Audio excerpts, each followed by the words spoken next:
দিল্লির পার্লামেন্টের সম্রাট ছিল বাদশাহ ঔরঙ্গজেব, মোগল সম্রাট বাদশাহ। দুইজনের সঙ্গে যুদ্ধ হয়েছিল। যুদ্ধে আল্লাহ পাক বাদশাহ ঔরঙ্গজেবকে জয়ের পতাকা উড়িয়ে দিয়ে পাঞ্জাব দখল করার সুযোগ করে দিয়েছিলেন।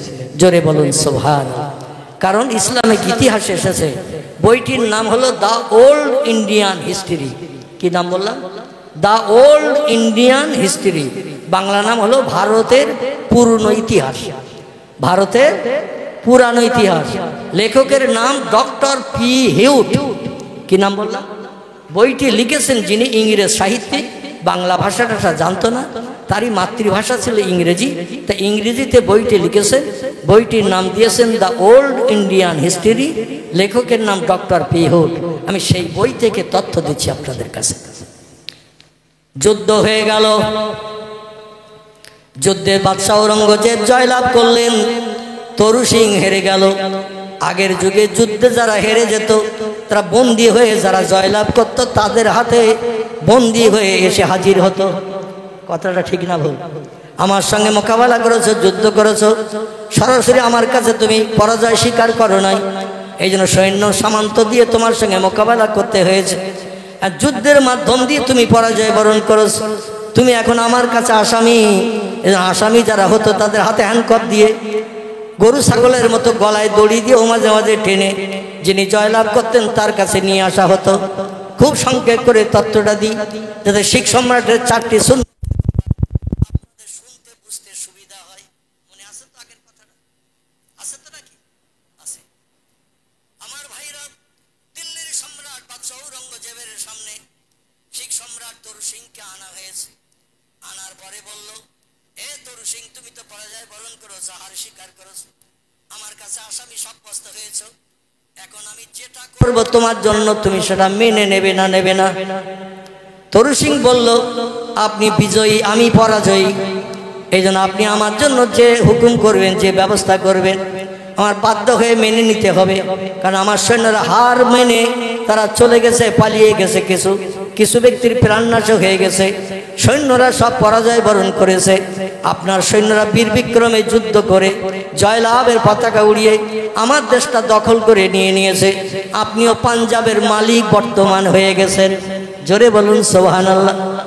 ভারতবর্ষ বিশাল দেশ ছিল পূর্বে, আফগানিস্তান থেকে শুরু করে পশ্চিমে আফগানিস্তান, আমার ভাইরা, এভাবে পূর্ব দিকে একেবারে বাংলাদেশের ওই ঢাকা থেকে শুরু করে, কুমিল্লা থেকে শুরু করে, সিলেট থেকে শুরু করে, চিটাগাং, চট্টগ্রাম, কক্সবাজার, রাঙামাটি থেকে শুরু করে বান্দরবন পর্যন্ত বিশাল এরিয়ার ভারতবর্ষ। পশ্চিম থেকে পূর্ব, উত্তরে ছিল হিমালয় পাহাড় পর্যন্ত, দক্ষিণে ছিল শ্রীলঙ্কা পর্যন্ত। সাগরের মাঝে একটি বড় দ্বীপ, এই দ্বীপটির নাম ছিল সিংহল, পরবর্তীতে নামকরণ করা হয়েছে শ্রীলঙ্কা। ওটাও ভারতের আন্ডারে ছিল। কিছুদিন মোগল সাম্রাজ্যের রাজত্ব শেষ হয়ে যাওয়ার পরে পরবর্তী বাদশা যারা এসেছে, বিভিন্ন রাজ্যে বিদ্রোহ শুরু হওয়ার কারণে সব রাজ্যগুলো আস্তে আস্তে ভারত সরকারের হাত থেকে হস্তচ্যুত হয়ে গেছে। এখন আফগানিস্তান আলাদা, পাকিস্তান আলাদা, বাংলাদেশ আলাদা, আমাদের ভারতবর্ষ আলাদা, শ্রীলঙ্কা আলাদা, এইভাবে বিভিন্ন রাজ্যগুলো, দেশগুলো সব আলাদা আলাদা হয়েছে। ভারত এখন ছোট হয়ে গেছে। পূর্বে বিশাল এরিয়ার ভারতবর্ষ ছিল। জোরে বলুন সুবহানাল্লাহ। বাদশাহ ঔরঙ্গজেব উনি ডেকে বললেন, শোনো, আমি প্রাণে তোমারে মারবো না, জীবন নাশ করবো না। এক্ষুনি জল্লাদকে বললে তরবারি দিয়ে কল্লা দ্বিখণ্ডিত করে তোমার প্রাণ নাশ করে দিতে পারে না, পারে না। উনি বললেন, আমি আসামি, আপনার কাছে বন্দী হয়ে এসেছি, যেটা হুকুম করবেন আপনার দল বলের লোকেরা সেটা বাস্তবে রূপদান করে দেবে। এজন্য প্রাণ নাশ করলে আপনি করতে পারেন, কেউ বাধা দেবে না এই দিল্লির জমিনে। কারণ এই দিল্লির জমিনে যত মানুষ আশেপাশে রাজ দরবারে আছে সব তো আপনার পক্ষের মানুষ, ঠিক কিনা? ঔরঙ্গজেব বললেন, শোনো, তুমি একটা তরুণ যুবক, এই তরু সিং ছিল তরুণ যুবক, 25 থেকে 26 বছরের বয়সের তরুণ যুবক। তোমার মতো চেহারাধারী সুন্দর তরুণ যুবকের প্রাণনাশ করে ভবিষ্যৎ জীবনটা বরবাদ করতে চাই না। তবে আমি তোমার জীবন ভিক্ষা দেব, তুমি দুনিয়ায় বেঁচে থেকে সংসার যাপন করতে পারবে, বিবি বাচ্চা আপনজন আত্মীয় স্বজন নিয়ে। প্রাণ নাশ করলে তো সব শেষ হয়ে যাবে, আমি তোমার জীবন ভিক্ষা দিতে চাই, মতামত কি বলো? তরু সিং বললেন, জীবন ভিক্ষা প্রাণ নাশ না করে দুনিয়ায় বেঁচে থাকার সুযোগ দিলে কোন লোকটি তা মেনে নিতে না চায়? আমরাও চাই না। মরণের হাত থেকে যদি ছেড়ে দেয়া হয় বলে আল্লাহ বাঁচিয়েছে, বলি কি না? আবার অনেক সময় বলি ওই দলের ভিতরে অমুক লোকটা ছিল, ওর মনে একটু দয়া ছিল বলে ওই লোকটা আমার হয়ে বলার কারণে শত্রুরা আমারে ছেড়ে দিয়েছে, ওই লোকটা ছিল ভালো। কিন্তু আসলে সব থেকে ভালো কে? আলহামদুলিল্লাহ, সব থেকে ভালো হলো আল্লাহ। বাদশাহ ঔরঙ্গজেব বললেন, প্রাণ নাশ আর করবো না, তোমার জীবন ভিক্ষা দেব, মতামত কি? বললেন, আমি আপনার বক্তব্য শুনে খুব খুশি, সন্তুষ্ট। বাদশাহ ঔরঙ্গজেব বললেন, তবে একটা শর্ত আছে। কি আছে? জীবন ভিক্ষা দিতে চাই, প্রাণে মারব না, বিবি বাচ্চা আপনজন নিয়ে সংসার যাপন করতে পারবেন বৃদ্ধ বয়স পর্যন্ত। তবে জীবন ভিক্ষার বিনিময়ে আমার একটা শর্ত আছে। শর্তটা যদি বাস্তব জীবনে রূপদান করে তুমি নিয়ে আমার শর্তটা যদি তুমি মান্যতা দাও, তাহলে আমি তোমার প্রাণ ভিক্ষা দিয়ে ছেড়ে দেব, তোমার প্রাণে মারব না। বাদশাহ ঔরঙ্গজেব বললেন, তোমার মতামত কি? তরু সিং বললেন, শর্তটা কি একটু বলুন, শুনে দেখি, যদি মানার মতো হয় তাহলে মেনে নেব, আর মানার মতো যদি না হয় আমার পক্ষে শর্ত মেনে জীবন ভিক্ষা নিয়ে বেঁচে পাঞ্জাবের জমিনে চলে যাও আমার পক্ষে সম্ভব নয়। বাদশাহ ঔরঙ্গজেব বললেন, শর্তটা হলো এই, তুমি বেটা ছেলে না মেয়ে ছেলে? তরু সিংকে জিজ্ঞাসা করা হচ্ছে, এ তরু সিং, তুমি পুরুষ না নারী? তরু সিং বলছেন, নাম শুনে কি বুঝতে পারছেন না আমি পুরুষ কি নারী? আমাদের ভারতবর্ষের জমিনে একজন কবির নাম ছিল বিশ্বকবি রবীন্দ্রনাথ ঠাকুর। নাম শুনেছেন? বইয়ের পৃষ্ঠায় চেহারা দেখেছে? আমার নবীর দুটি সুন্নত, আমাদের নবীর বাহ্যিক সুন্নত কটি বললাম? তিনটি। তরু সিংয়ের সুন্নত কটি? চারটি। আলহামদুলিল্লাহ। এরকম একটু কথার উত্তর দিলে বুঝবো আপনারা ঘুমোচ্ছেন না, আর যদি উত্তর না পাই তাহলে বুঝবো আমার এখন উলোবনে মুক্ত ছড়াতে হচ্ছে। সব ঘুমিয়ে পড়েছে আর আমি একাই শুধু বকতেছি। আমার ভাইরা, প্রিয় নবী মুহাম্মদ রাসূলুল্লাহর বাহ্যিক সুন্নত হলো তিনটি। আচ্ছা, সুন্নত কটা একটু বলে নেই, তাহলে আপনাদের বুঝতে সুবিধা হবে। একটি সুন্নতের নাম হলো মাথার টুপি। কি নাম বললাম? মাথার টুপি। 2 নম্বর হলো বাহ্যিক সুন্নত নবীজির মুখের দাড়ি। 3 নম্বর নবীজির বাহ্যিক সুন্নত হলো হাঁটুর নিচে লম্বা জামা।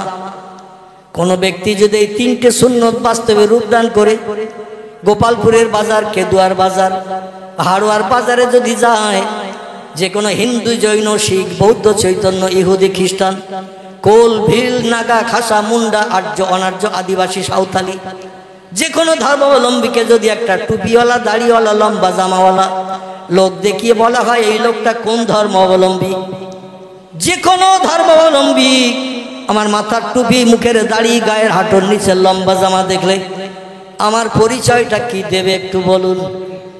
কি বলবে? আলহামদুলিল্লাহ।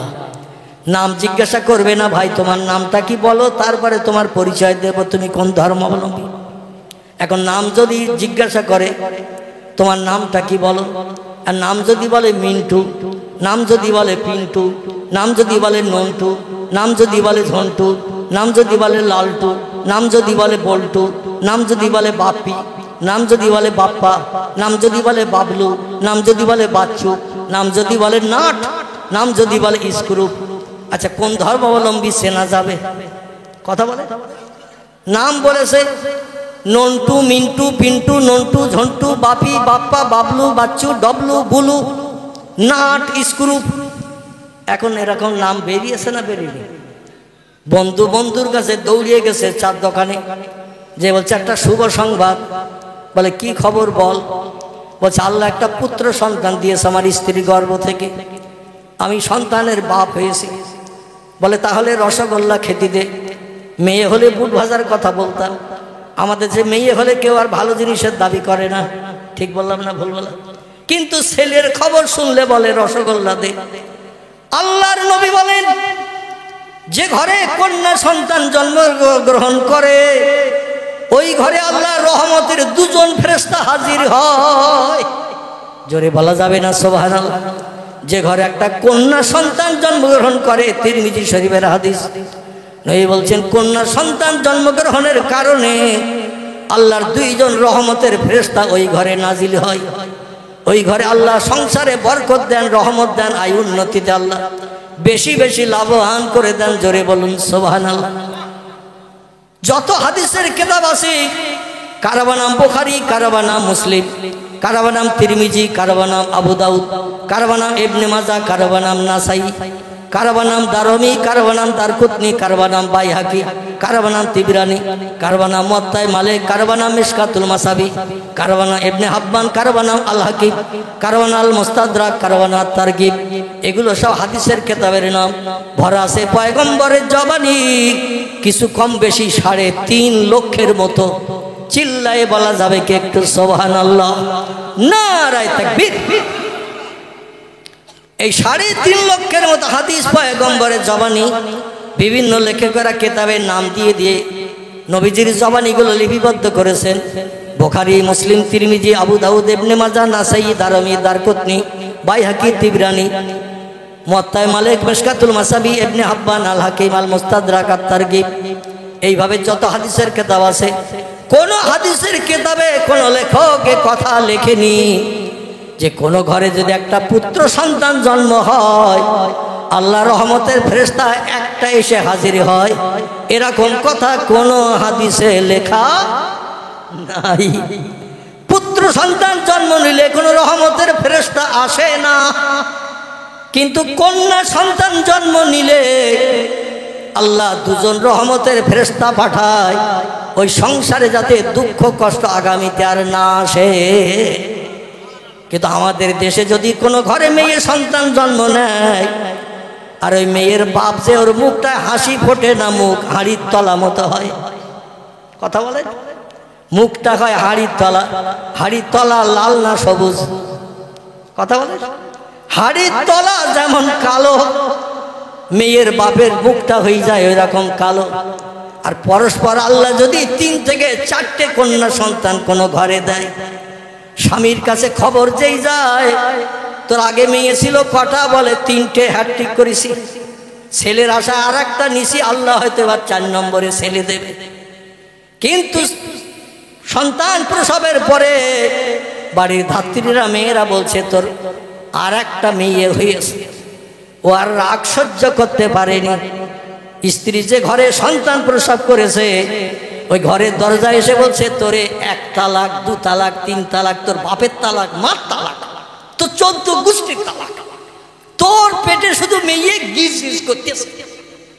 এ বলে না, বলে না, মানে তালাক শুধু স্ত্রী দেয়নি, মারে দেশে, বাপের দেশে, 14 গোষ্ঠীর দেশে দিয়ে বলছে তোর পেটে শুধু মেয়ে গিজ গিজ করতেছে, এই জন্য যা বেরিয়ে যা, আমি যেন তোর মুখ আর না দেখি। আচ্ছা, মেয়ে জন্ম দিয়েছে, দোষটা কার? কথা বলে, আল্লাহু আকবার, আলহামদুলিল্লাহ। আপনারা সঠিক উত্তর দিয়েছেন আমার ভাইয়েরা। মায়ের কোনো দোষ নাই, ও হলো পাত্র। আরে পাত্রে আপনি যেমন ফল দিয়েছেন, যেমন রস দিয়েছেন, আল্লাহ তার মাধ্যম দিয়ে তেমন সন্তান দিয়েছেন। স্বামীর মিলন ছাড়া কোনো স্ত্রী নারীর পেটে বাচ্চা আসে? আসে? একজন মাত্র নারী পৃথিবীতে রেকর্ড করেছেন, তিনি হলেন ঈসা নবীর মা। কার মা?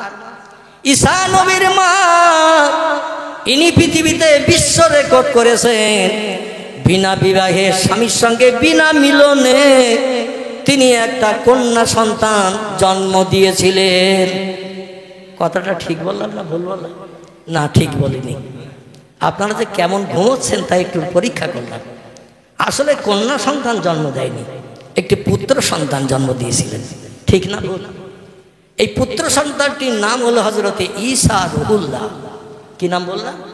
ঈসা রুহুল্লাহ। আমি যে কথা বলবো শুধু বলবেন ঠিক, আর আল্লাহু আকবার, নারায়ে তাকবীর। এতে তো ভান্ডারে কিছু ঢোকবে না। মাঝে মাঝে একটু পরীক্ষা নেব কেমন ঘুমোচ্ছেন আপনারা। আমার ভাইরা, মরিয়ম বিনা বিবাহে, বিনা স্বামীর সঙ্গে, বিনা মিলনে একটি সন্তান পেটে রেখেছিলেন এবং 9 মাস 10 দিন কাল অতিবাহিত হতে না হতে আল্লাহ সন্তান প্রসব করিয়ে হযরতে মরিয়মের মুখে হাসি ফুটিয়েছিলেন। এই সন্তানটি কোনো কন্যা সন্তান ছিল না, এ ছিল একটি পুত্র সন্তান। এই পুত্র সন্তানটির নাম হলো ঈসা রুহুল্লাহ। জোরে বলুন একটু সুবহানাল্লাহ। এই মরিয়মের মা ছিলেন যিনি, তার নাম ছিল হেন্না। কি নাম বললাম? হেন্না। হেন্না। এবং হেন্নার স্বামী ছিলেন যিনি, তার নাম ছিল ইমরান। কি নাম মনে থাকবে তো নাকি? হেন্নার স্বামীর নাম ইমরান। তাফসীরে কাশফ, তাফসীরে রুহুল বায়ান, তাফসীরে মাওজিহুল কোরআন, তাফসীরে বাইজাবি, তাফসীরে কাশফ, তাফসীর ফি জিলালুল কোরআন, শত শত তাফসীরের ভিতরে তথ্য পরিবেশন করা হয়েছে। আমি নানি দাদির কোনো কিসসা আপনাদের কাছে এই রাতের ঘুম কামাই করে আমিও বলতে চাই না, আর আপনাদেরও শুনিয়ে সময় নষ্ট করব না। সকলে বলুন আমিন। হেন্নার স্বামীর নাম ইমরান, ইমরানের বিবির নাম হেন্না। 80-র উপরে বয়স হয়ে গেছে হযরতে ইমরানের। কত? 80-র উপরে বয়স হয়ে গেছে। স্ত্রীর বয়স হয়েছে 75-এর উপরে। কোনো সন্তান আল্লাহ দেয়নি। জোরে বলুন একটু সুবহানাল্লাহ। সন্তান দেওয়ার মালিক কে? আমরা হাজার চেষ্টা করলেও সন্তানের মুখ দেখতে পাবো? আল্লাহ যদি না দেয়। ইব্রাহিম খলিলুল্লাহ বিশ্ব সুন্দরী একটি যুবতী নারীকে বিয়ে করেছিলেন। যৌবন বয়সে, যুবক বয়সে 22-24 বছর যখন বয়স, একটা যুবতী মেয়ে বিয়ে করলেন, বিশ্ব সুন্দরী বাদশার কন্যা। তার নাম ছিল হযরতে সারা। কি নাম? কি নাম? কোরআনের তাফসীরের ভিতরে এসেছে এই মেয়েটির নাম ছিল হযরতে সারা। সারাকে নিয়ে সংসার যাপন করছেন। আর মিশর সিরিয়ার দেশে দ্বীনের দাওয়াত দিয়ে মানুষকে কলেমার দাওয়াত দিয়ে ঈমানদার বানাচ্ছেন। আল্লাহ কোরআনে জানিয়ে দিলেন, বিসমিল্লাহির রহমানির রহিম, মান আমানা বিল্লাহি ওয়াল ইয়াউমিল আখির ওয়া আমিলা সালিহান ফালাহুম আজরুহুম ইনদা রাব্বিহিম ফালা খাউফুন আলাইহিম ওয়ালা হুম ইয়াহজানুন। গলা ছেড়ে কি বলা যাবে আল্লাহু আকবার? আর একটু জোরে বলা যাবে না আল্লাহু আকবার? কোরআন সত্য না মিথ্যা? সত্য। সেই সত্য কোরআনের সূরা বাকারায় আল্লাহ তত্ত্ব কোট করে দিয়ে দিয়েছেন। ও দুনিয়ার মানুষ, বিপদে মুসিবতে, দুঃখে দুর্দশায়, সমস্যায়, রোগে শোকে যদি তোমরা কোনো সাহায্য পেতে চাও, কোনো লাভবান হতে চাও, কোনো মানুষের কাছে যদি হাত পাততে না চাও, আমি কোরআনের মালিক তোমাদের মুখে হাসি ফোটানোর জন্য আমার কোরআনে একটি তত্ত্ব কোট করে দিলাম। 3টি আমল তোমরা জীবনে একটু পাকাপাকি করে নেবে। কটা? 3টি আমল একটু পাকাপাকি করে নেবে।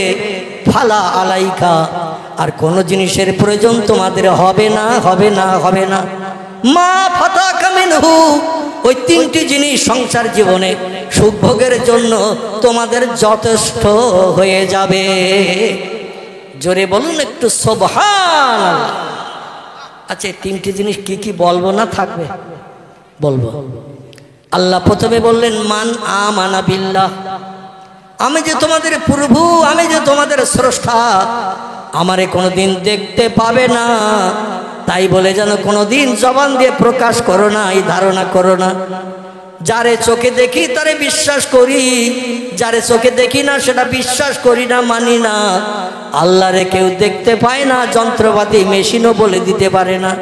অতএব আল্লাহ নাই এমনটা যেন কোনোদিন তোমরা বলো না। আল্লাহ আছে না নাই? আছে। এখন আল্লাহ যদি থাকে তাহলে যন্ত্র মেশিন জিনিসপত্র দিয়ে তো আল্লাহরে দেখা যাওয়া উচিত, কিন্তু আল্লাহরে আমরা কেউ দেখতে পেয়েছি? পাইনি। তা দেখতে পাইনি আমরা বিশ্বাস করি না আল্লাহ বলছেন আমারে দেখতে পাবে না, তো পৃথিবীর প্রাকৃতিক সৌন্দর্য দৃশ্য দেখো। কুল সিরু ফিল আরদ ফানজুর কাইফা কানা আকিবা, জোরে বলুন আল্লাহু আকবার। ও বান্দা আমারে দেখতে পাও না, তাই বলে ধারণা করিও না আমি নাই। তোমার আমার জমিনে একটু ঘর থেকে বেরিয়ে যে একটু আমার জমিনে ঘোরো, সাইর করো, ভ্রমণ করো, বেড়াও, পৃথিবীতে একটু ঘুরে বেড়াও। পৃথিবীতে ঘুরে বেড়ালে আমি যে তোমাদের চোখ দিয়েছি, চোখ, এই চোখ দিয়ে একটু দুনিয়ার দৃশ্য দেখো, আমি আসি কিনা তোমার মনই বলে দেবে, তোমার ব্রেন বলে দেবে, মগজ বলে দেবে। এই সব সৌন্দর্য যা কিছু চোখে দেখছি একজনের মালিক না থাকলে হতে পারে না। এই জন্য আল্লাহ বলছেন কুল সিরু ফিল আরদ, ঘরের বারান্দায় বসে থাকলে, রান্নাঘরের কোণে বসে থাকলে আমার পরিচয় পাবে না। আমার পরিচয় নিতে গেলে একটু বাইরে বেরোতে হবে, দুনিয়ার জমিনে একটু ঘুরে বেড়াও, পাহাড়গুলো দেখো, সাগরগুলো দেখো, বড় বড় গাছপালাগুলো দেখো, আমার নিদর্শনগুলো দেখো। এই নিদর্শন এমনি এমনি হয় না, এগুলো আমার হুকুমে তৈরি হয়েছে। জোরে বলুন সুবহান। আমার ভাইরা, আল্লাহ বলছেন আমারে দেখতে পাও না বলে মনে করি না আমি নাই। পৃথিবীতে এমন কিছু জিনিস আমি দেখেছি কিয়ামত পর্যন্ত চেষ্টা করলেও দেখতে পাবে না আমার মতো, তাই বলে তোমরা বলতে পারবে না ওই জিনিসটা নাই, ঠিক না ভুল? আল্লাহ বলছেন আমারে দেখতে পাও না, আমি যেমন আসি তদনুরূপ আমি একটা জিনিস পৃথিবীতে বানিয়েছি। সেই জিনিসটির নাম হলো উইন্ড, ইংরেজি বলা হয়, ইংরেজিতে যারে বলা হয় উইন্ড, এর বাংলা নাম হলো হাওয়া। কি নাম? হাওয়া, বাতাস। আচ্ছা দুনিয়ায় আসে না নাই বাতাস? শন শন শব্দ হয়, গাছের পাতা নড়ে, ফিরফিরে বাতাস হয়, দেহের উপর দিয়ে চলে গেলে আমরা হাওয়া চলে যাচ্ছে গায়ে লাগছে অনুভব করলে বুঝতে পারি না। ভবানীপুরের মুসলমান ভাইদের কাছে যদি জিজ্ঞাসাবাদ করি হাওয়ার রংটা কেমন বলুন, হাওয়া দেখতে কেমন, লাল না সবুজ, নীল না হলুদ, বাদামি না গোলাপি, কালো না সাদা, হাওয়ার রংটা কেমন বলুন? আমাদের জবান প্যারালাইজড হবে না? জবান বন্ধ হবে না? হাওয়ার যে রংটা কেমন আজ পর্যন্ত দুনিয়ার কোনো বিজ্ঞান, দুনিয়ার কোনো দর্শন, দুনিয়ার কোনো ইঞ্জিনিয়ার, দুনিয়ার কোনো ডাক্তার, দুনিয়ার কোনো মাস্টার, দুনিয়ার কোনো সাহিত্যিক, দুনিয়ার কোনো কবি আজ পর্যন্ত হাওয়ার রং কোনো পুস্তকের পৃষ্ঠা লিপিবদ্ধ করে তথ্য দিতে পেরেছে কি? পেরেছে? পারেনি। তাহলে হাওয়া আজ পর্যন্ত আমরা তো দেখতে পাইনি। পৃথিবীর প্রাকৃতিক দৃশ্য যেমন হাওয়ার রংটাও আল্লাহ মিশিয়ে দিয়েছে তেমন, ঠিক কিনা? যা কিছু সামনে দেখি এই প্রাকৃতিক দৃশ্যের সঙ্গে হাওয়ার রংটা আল্লাহ একই রকম মিলিয়ে দেশে না দেয়। গোলাপ ফুল আছে, জুঁই ফুল আছে, বেল ফুল আছে, রজনীগন্ধা আছে, থাবা গাঁদা আছে, ফুল আছে না নাই? আচ্ছা কোন ফুলের কেমন গন্ধ আপনাকে যদি জিজ্ঞাসাবাদ করা হয়, ফুলের গন্ধটা কেমন, গন্ধের কালারটা কেমন, সাদা না কালো, লাল না সবুজ, নীল না হলুদ, এই ফুলের গন্ধের রংটা কেমন একটু বলে দাও ভাই। লোকটা মজলিসে থাকবে না, বাড়ি যেয়ে কম্বল মুড়ি দেবে।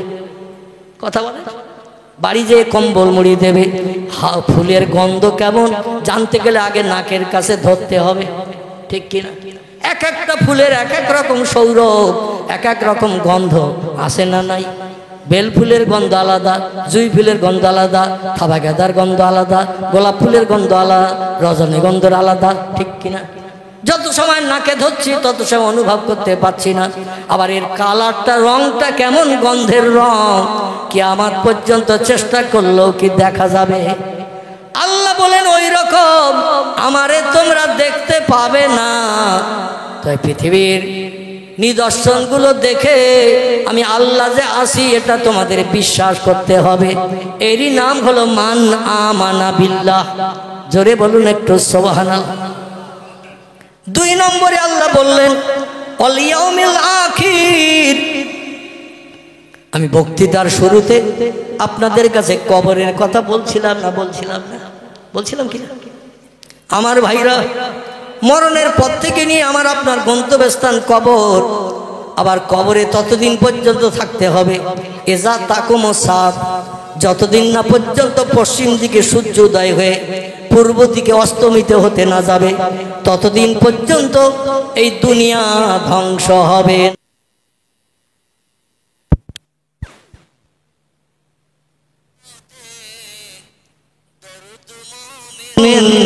পড়ো আল্লাহুম্মা সাল্লি আলা উচ্চ রবে রহমতে সাইয়্যিদিনা মাওলানা ওয়া আলা আলি সাইয়্যিদিনা। আমার প্রাণের মদিনা, আমার প্রাণের মদিনা, আমার সোনার মদিনা,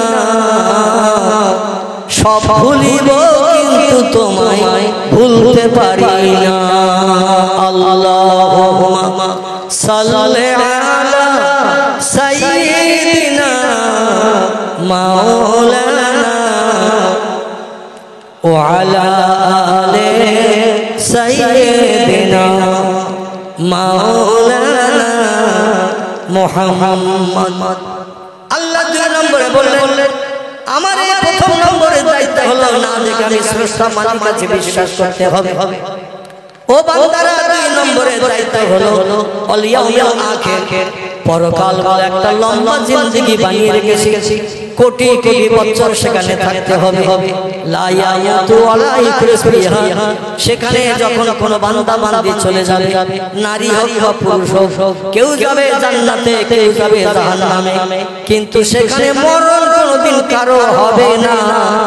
জান্নাতীদেরও মরণ হবে না, জাহান্নামীদের আগুনে পুড়েও মরণ হবে না। অহম ফিহা খালিদুন, যুগ যুগ ধরে দগ্ধ হতে হবে।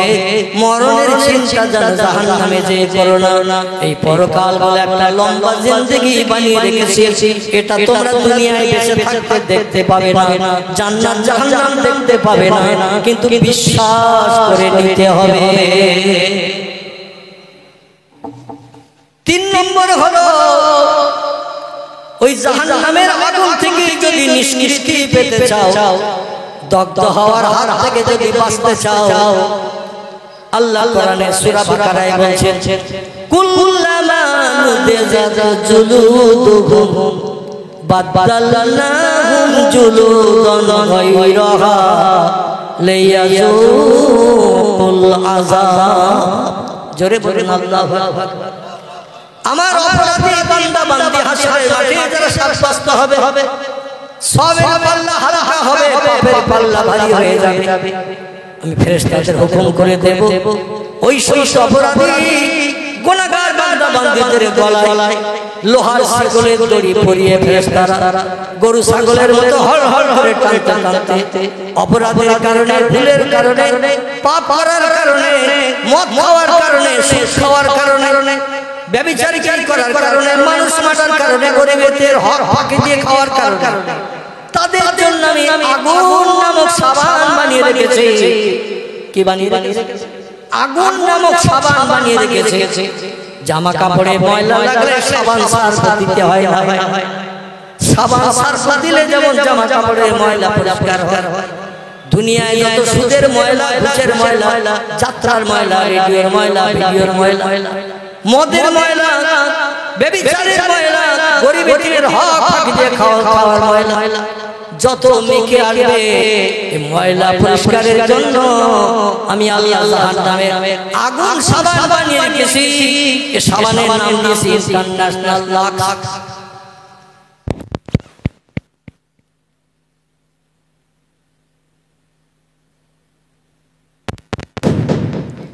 আমিও লেগে হতে নদীও ভিজেছি, ঠিক কি না? মানে বারবার মাইক ডিস্টার্ব হলে বক্তৃতা এমনি নষ্ট হয়ে যায়। ওখানে মরামরি করুন যেভাবে আছে। আমার ভাইরা, আল্লাহ বলছেন কুল্লামা নুদিজাত জুলুদুহুম, গায়ের ময়লাগুলো পরিষ্কার করার জন্য, সুদের ময়লা, ঘুষের ময়লা, তাসের ময়লা, জুয়ার ময়লা, রেডিওর ময়লা, ব্যভিচারের ময়লা, গরিবের হক ফাঁকি দিয়ে খাওয়ার ময়লা। আমার ভাইরা, এই ময়লাগুলো পরিষ্কারের জন্য আমি Sunlight, Lifebuoy, glycerine, international Lux সাবান বানিয়ে রেখেছি। এ সাবানের নাম হলো জাহান্নামের আগুন সাবান। ফেরেশতাদের হুকুম করব ওই অপরাধী বান্দার গলায় গরু ছাগলের মতো লোহার শিকলের দড়ি পরা। আল্লাহ বলছেন নুদিজাত জুলুদুহুম, ওদের গোশত চামড়াগুলো জাহান্নামের আগুনে পুড়িয়ে পুড়িয়ে কয়লার মতো ঝরিয়ে ঝরিয়ে ফেলা হবে। বাদদালনাহুম জুলুদান গায়রাহা, গোশত চামড়াগুলো হাড়ের ফ্রেমটা শুধু থাকবে। আমাদের বডির ভিতরে হাড়ের একটা স্ট্রাকচার ফ্রেম আছে না নাই, তার উপরে চামড়া গোশত দিয়ে কভার করা। এই গোশত চামড়াগুলো আগুন লাগবে, পুড়িয়ে পুড়িয়ে কয়লার মতো ঝরে পড়বে। আল্লাহ বলছেন বাদদালনাহুম জুলুদান গায়রাহা, আবার নতুন নতুন গোশত চামড়া বান্দার গায়ে তৈরি করে দেয়া হবে।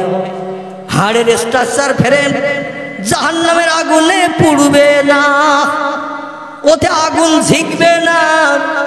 আগুন ঝিকবে চামড়ায়, গোশতে আগুন ঝিকবে, আর পুড়ে পুড়ে কয়লার মতো, কাঠ পুড়ে গেলে যেমন কয়লা হয়ে যায় ওইরকম কয়লার মতো হয়ে যাবে। আবার আমার হুকুমে নতুন নতুন গোশত চামড়া তৈরি হয়ে যাবে। লিয়াযুকুল আযাব, আর নতুন নতুন আযাবের শাস্তি বান্দা বান্দির উপভোগ করতে থাকবে। লা ইয়ামুতু ওয়ালা ইয়াখরুজু ফিহা, কোনো বান্দা যেন এই চিন্তা করে কবরে না যায়। দুনিয়ার আগুনের থেকে জাহান্নামের আগুন 69 গুণ কড়া বেশি। দুনিয়ার আগুনের থেকে জাহান্নামের আগুন 69 গুণ শক্ত বেশি, ক্রিয়া বেশি, তেজ বেশি। তো দুনিয়ার আগুনে 1 ঘন্টা পুড়লে তো আমরা পুড়ে দগ্ধ হয়ে ছাই হয়ে যাই। জাহান্নামের আগুন কড়া বেশি 69 গুণ, তাহলে জাহান্নামের আগুনে 5 মিনিটে পুড়লেই তো ছাই হয়ে যাব।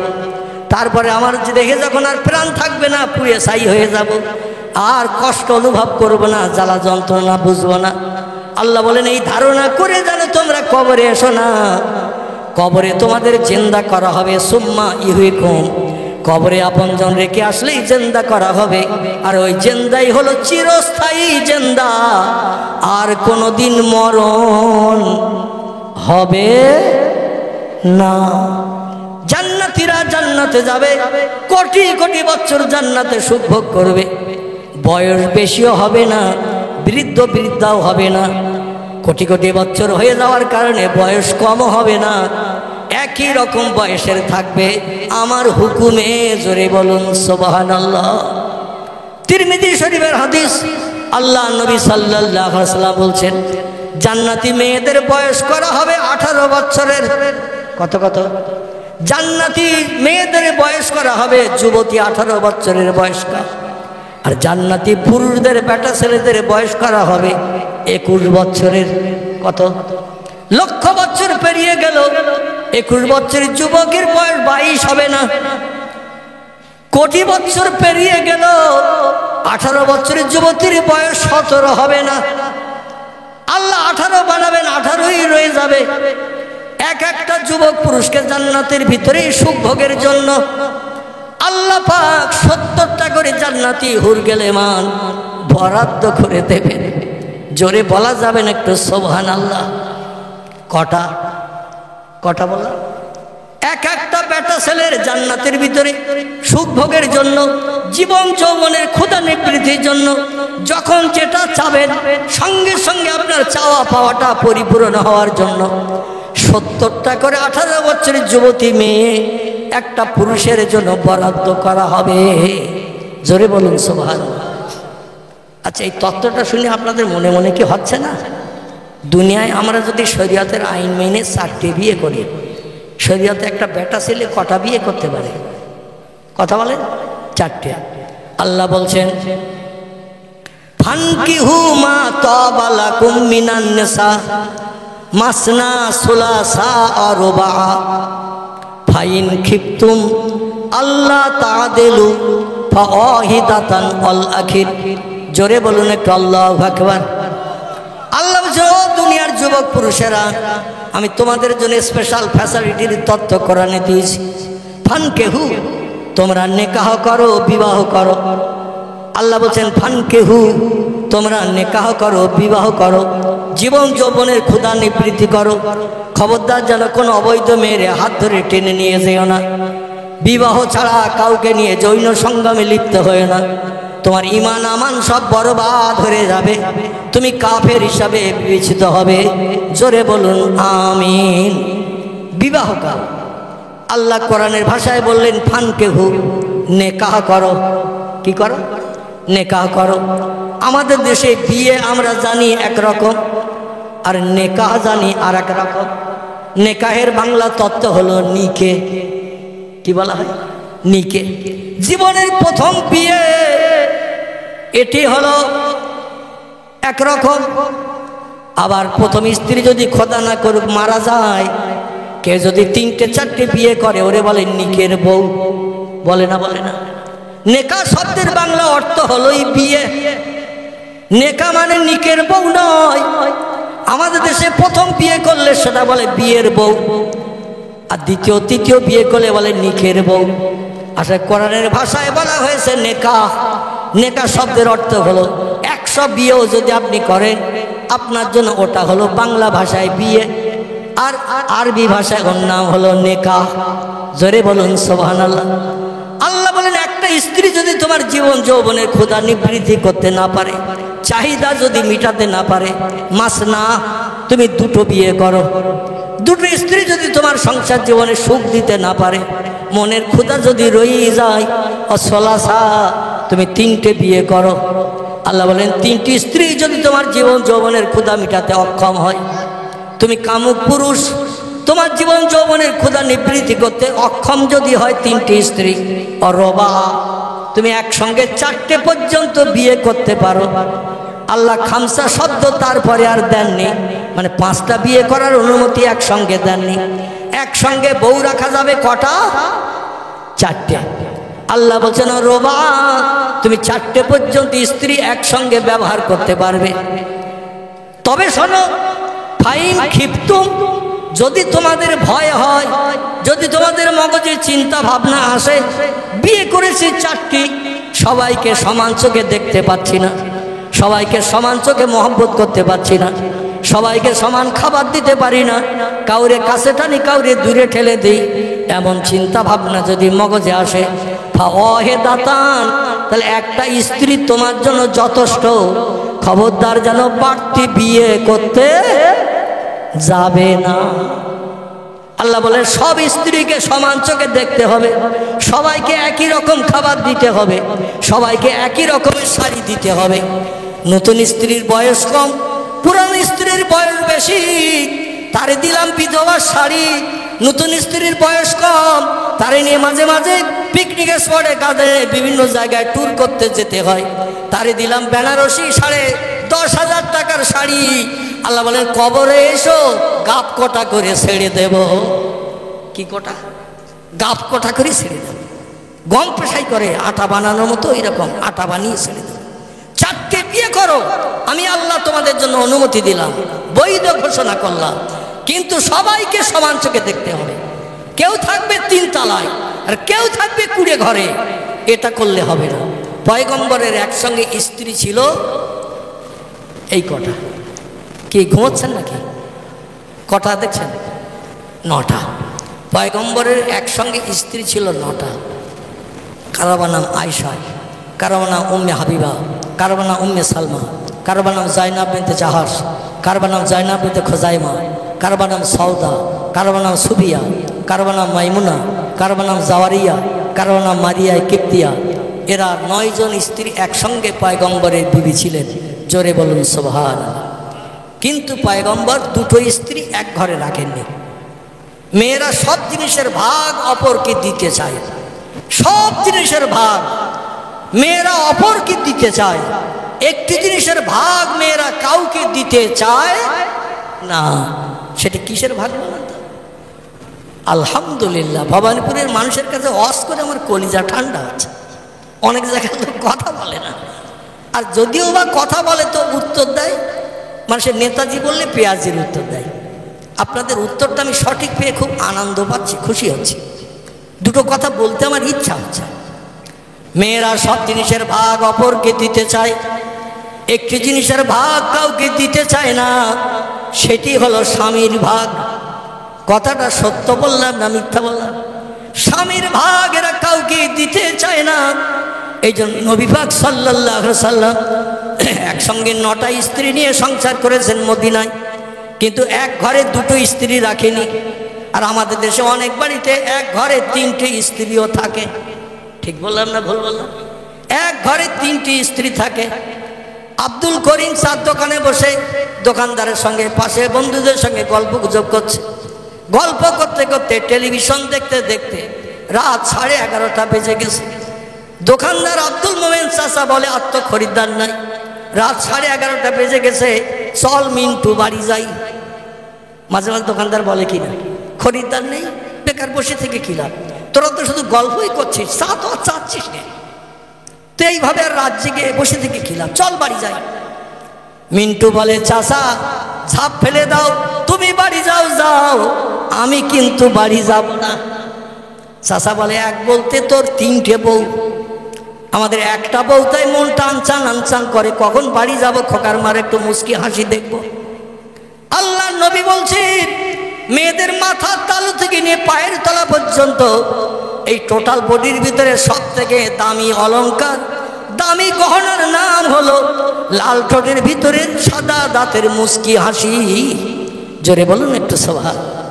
আপনি মাঠ থেকে যত কষ্ট করে কাজ করে বাড়ি আসেন, মার্কেট বাজার থেকে যত পরিশ্রম করে বাড়ি আসেন, বাড়ির মেয়েরা যদি লাল ঠোঁটের মাঝখান দিয়ে 4খানা সাদা দাঁতের মুস্কি হাসি দেয়, আপনার গরম কেটে যাবে না যাবে না?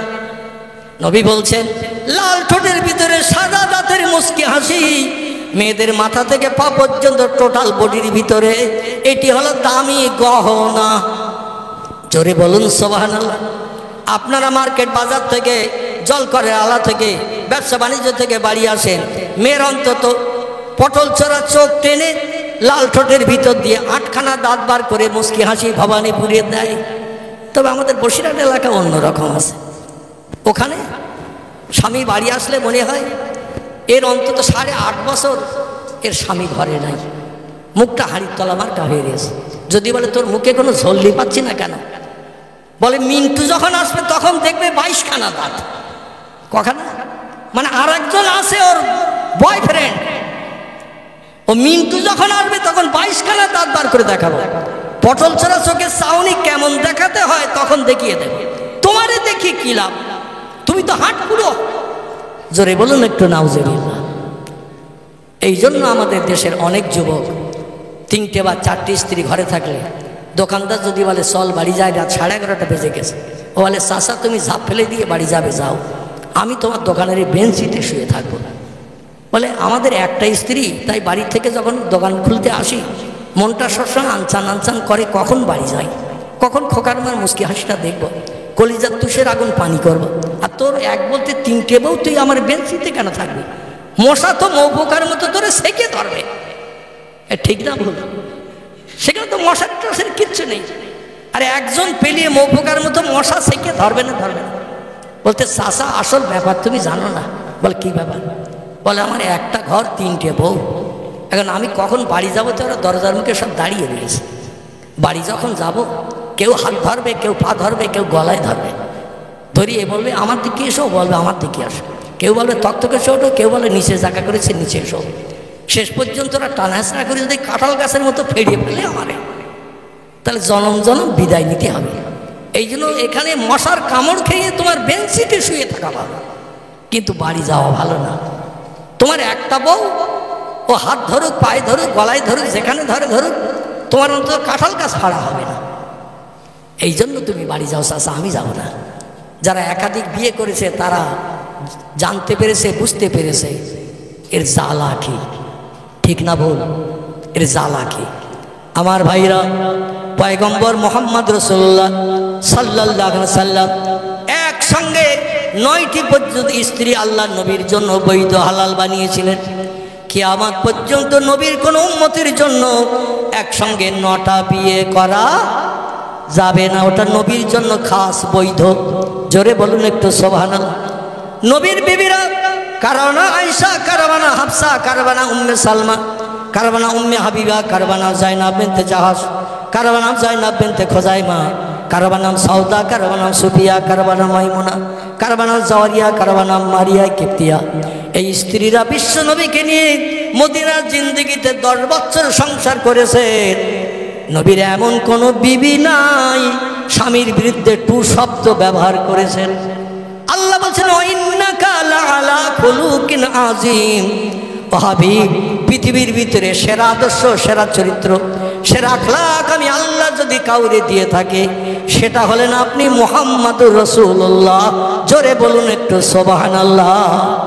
আপনার মতো চরিত্র, আপনার মতো আখলাক, আপনার মতো ব্যবহার এই পৃথিবীতে আমি আল্লাহ কারো দেই নাই। আর কেউ আপনার মতো ব্যবহার দেখে আপনার মর্যাদা হেরাস করতে পারবে না। আপনি হলেন পৃথিবীতে শ্রেষ্ঠ ব্যক্তিত্ব। জোরে বলুন একটু সুবহানাল্লাহ। আমার ভাইরা, এই পয়গম্বর মুহাম্মদ রাসূলুল্লাহ বলেন, ফাতেমা একটু আগেই জিবরিল আমিন এসেছে আমার কাছে, একটু আগেই জিবরিল আমিন এসেছে আমার কাছে, এসে একটা তত্ত্ব দিয়েছে। ফাতেমা, তত্ত্বটা তুমি কি শুনবে? ফাতেমা বলছেন, হুজুর ও আমার আব্বা জান, তত্ত্বটা নারীদের জন্য না পুরুষদের জন্য? রাসূল বলছেন, ফাতেমা তত্ত্বটা আল্লাহর ফেরেশতা জিবরিল মেয়েদের জন্য দিয়েছেন। হযরতে মা জননী ফাতেমা বলছেন, মেয়েদের জন্য যদি দিয়ে থাকেন তত্ত্ব, তাহলে আমারও তো শোনার প্রয়োজন আছে। সেটা আমারও বাস্তব জীবনে রূপদান করতে হবে, আমল করতে হবে। কারণ আল্লাহর জাহান্নামের আগুনে আমি পুড়তে চাই না। ও আব্বা, তত্ত্বটা কি জিবরিল দিয়েছেন একটু বলুন। আল্লাহর নবী বললেন, ফাতেমা তোমার ইবাদত বন্দেগী, আমল কালাম, সংসার যাপন, স্বামী ভক্তি, সন্তানের লালন পালন আল্লাহ এত পছন্দ করেছে।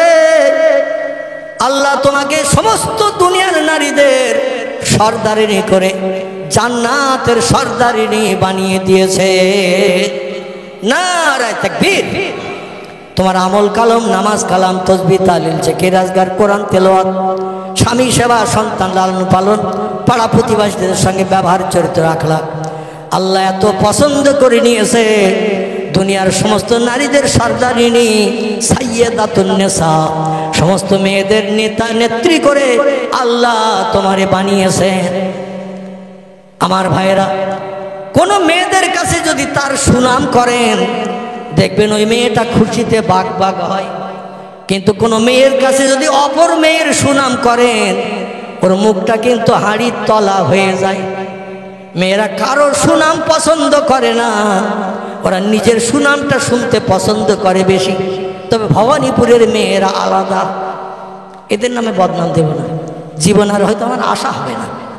বাড়ি যাওয়ার সময় রাস্তায় হয়তো ওরা স্লোগান দেবে, হুজুরের ধর, এ বলবে না, বলবে না।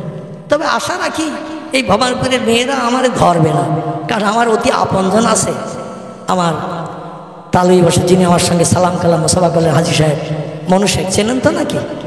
আমার সঙ্গে মোসাফা করেছিলেন এখানে স্টেজে। উনি আমার ছোট ভাইয়ের শ্বশুর, মানে আমারও শ্বশুর, ঠিক কি না? অতএব আপনজন থাকতে মেয়েরা স্লোগান দিলে আর কাজ হবে? কাজ হবে না। অন্তত উনি আমার রেহাই করবেন, বাঁচাবেন ওদের হাত থেকে। নবী ডেকে বলছেন, ফাতেমা আমি তথ্য দিলাম সাইয়্যিদাতুন নিসা হিসাবে তোমার নাম, শুনে তুমি খুশিতে বাগ বাগ হলে, আনন্দ আত্মহারা হয়ে গেলে। ও ফাতেমা, তবে আমি জিবরিল আমিনের মুখে আর একটা তত্ত্ব শুনেছি, সেটা তো এখন আমি বলি নাই। ফাতেমা বলছেন, মা সালাকা ইয়া আবি মুহাম্মাদুর রাসূলুল্লাহ সাল্লাল্লাহু আলাইহি ওয়াসাল্লাম। আমার আব্বা জান, আর তত্ত্ব কি সেটা একটু আমারে শোনান।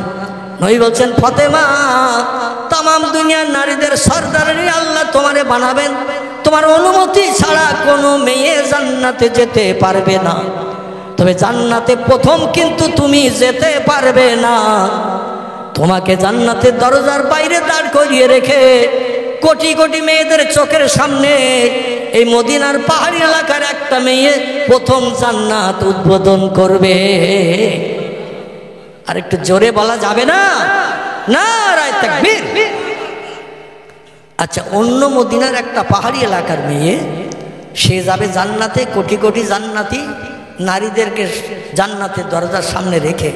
আর ফাতেমা সমস্ত মেয়েদের সর্দারিনী হবে, নেত্রী হবে, তার অনুমতি ছাড়া জান্নাতে কেউ যেতে পারবে না। কিন্তু তিনি আগে ঢুকতে পারবেন না, অন্য মেয়ে আগে ঢুকবে। তাহলে ফাতেমার ইজ্জত থাকলো? কথা বলে। ফতেমার সম্মান থাকলো। ফতেমার চিন্তা ভাবনা ছিল যে আমি যখন জান্নাতের সর্দার নেই, সব মেয়েদের থেকে সেরা মেয়ে, আল্লাহ আমার এই নেত্রী বানিয়েছে, নিশ্চয়ই আমি আগে যাব জান্নাতে। ঠিক না? আল্লাহর পয়গম্বর বলছে তোমারে বাইরে রেখে কোটি কোটি মেয়েদের সামনে ওই মেয়েটা প্রথম জান্নাতে ঢুকবে।